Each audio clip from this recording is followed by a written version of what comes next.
All right, our coverage from the World Economic Forum in Davos continues now. Let's head over to Brian Sozzi and Julie Hyman in Switzerland. Thanks, Sean and Dave. We caught up with Cloudflare CEO Matthew Prince here at the World Economic Forum and asked him his top takeaways so far. There's a lot of concern over the economy. It's coming up from almost every conversation that I have. I think people are seeing that. I think there's still a lot of concern, obviously, around the war. We are within a short train ride of the front lines in Ukraine. And so over and over again, I think that the theme of this Davos is really concern. Where are you seeing that concern in your business, right? Because you did have late last year a cautious tone from you all as well. Now it's been, 2 months since then, more or less. What can you tell us about what you're seeing? Well, I think we've been cautious for well more than 2 months. We actually started talking about what we were seeing as a slowdown in the economy almost a year ago, and saying that what we were seeing was customers were asking for ways that they could save money on their IT bills, that they could get more with less, but at the same time that they really had these huge cybersecurity concerns. And so at that level, it's sort of a tension in our business where people need to have the cybersecurity protection, but they're looking to us to also help them save money with some of the other vendors that they use. And yet you raised prices, I believe, for the first time ever. So how did you sort of thread that needle then? If your customers want to save money, but you also are facing higher costs and you're raising your prices. Yeah, we raised prices because we really wanted people to pay for our services on an annual basis, our low-end customers. And what's been amazing is that was incredibly well received. In fact, if you go and just look at even the social media around it, people are saying Cloudflare delivers so much value, delivers so much that I'm happy to pay them more.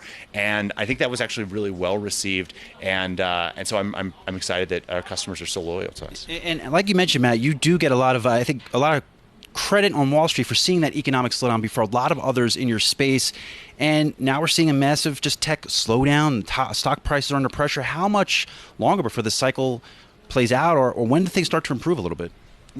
I don't know. I don't see things turning around in the short term. We have quite a bit of visibility because so much of the internet sits behind us. Somewhere between 20 and 25% of the web sits behind Cloudflare. So we get those early indications. We can see e-commerce spend slowing down. We can see B2B spend slowing down. And that's what we saw at the end of 21 into 2022, why we slowed down hiring ourselves, and why we actually are in a pretty good position, I think, compared with some of our peers that maybe didn't have that same visibility. And so, unfortunately, I don't see that turning around, certainly in the near term, but I think that this period of time is really a period of time for companies like Cloudflare, other tech companies, to really refocus on how they can be the best companies they can be, as efficient as possible. And I'm confident we're going to come out of this a lot stronger than we went in. It's just a question of when, I guess. I want to ask you about cybersecurity as well. You guys regularly put out reports on various kinds of cyber attacks. Where are we on that? Are things getting worse? Are things getting better? How are things evolving? What's your big takeaway on that front? When we were here in May, I think what we talked about was a real concern that there was going to be a big uptick in cybersecurity attacks, especially coming out of Russia. The fear was that Russia would retaliate against the allies of Ukraine by using cyber as a weapon. And I think maybe the big cybersecurity story of 2022 was that didn't happen. It was actually much quieter than we expected.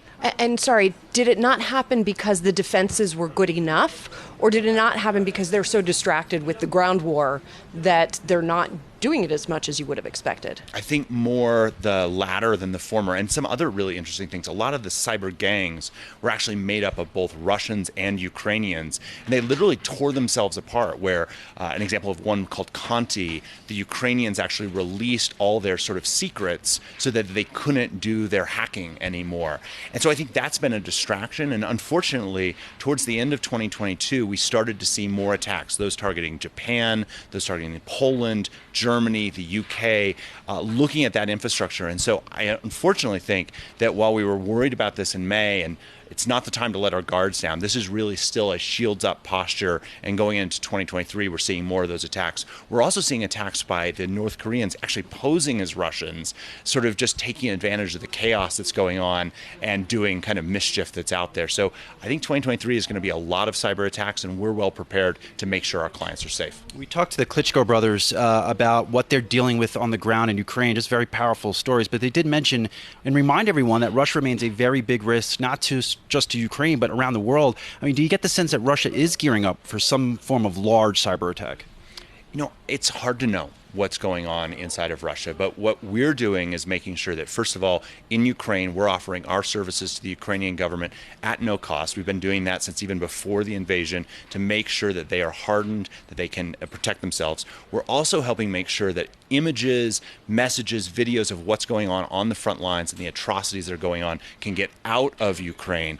And then thirdly, we're making sure that inside of Russia, that the people who want to avoid Russian censorship can actually do that using Cloudflare's tools to see what's going on. And we're really proud of the fact that organizations like Bellingcat use Cloudflare in order to be able to show a lot of the atrocities that are going on inside of Russia.